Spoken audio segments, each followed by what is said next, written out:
Hello, America. I'm Ed Henry here with your Fox News update on Facebook Watch. The FBI now reportedly focusing the Jeffrey Epstein investigation on his close friend, Ghislaine Maxwell. According to Reuters, the feds believe she was his madam, helping to facilitate his sex trafficking scheme.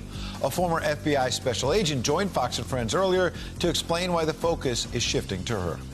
She's kind of the end-all, be-all because Epstein's out of the picture now. So where do you have to go? You have to look at Maxwell. That's the full court press in this investigation because she can begin to connect those dots.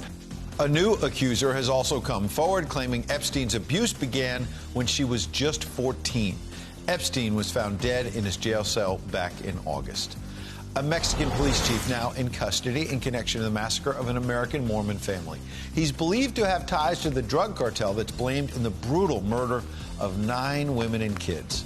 The family was killed on a Mexican highway when their car was ambushed by gunfire. The officer is the 4th person arrested, but his role in the killings still unclear.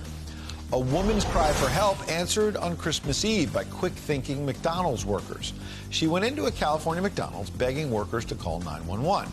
The man she was with came into the store and demanded she use the drive-thru. Once she was in the line, the woman mouthed, "Help me." That's when deputies arrived. I think they just kind of was one of those like flight or fight kind of things. They just took over and they didn't hesitate. Wow, the woman says the man threatened to kill her. Police found a stolen gun in the car. The man was arrested.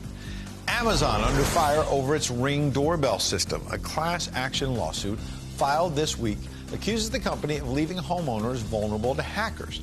The suit claims hackers gained access to a family's Ring system and even spoke to that family's kids. Ring is not commenting so far on the legal battle. And it's official. The legal smoking age in the U.S. is now 21.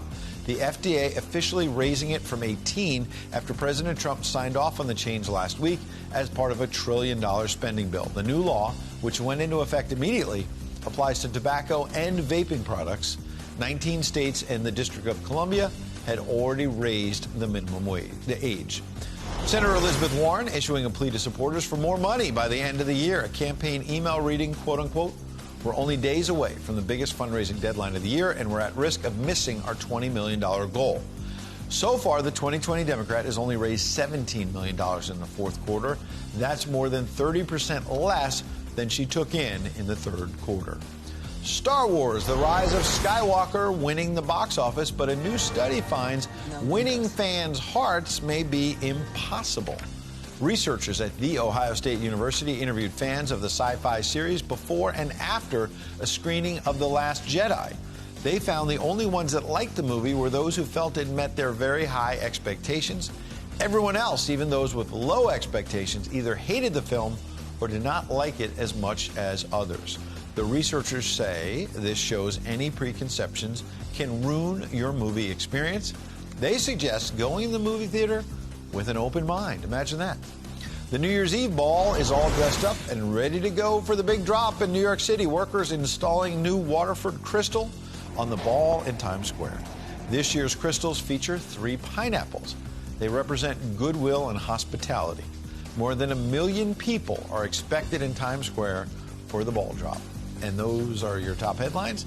I'm Ed Henry with your Fox News update on Facebook Watch.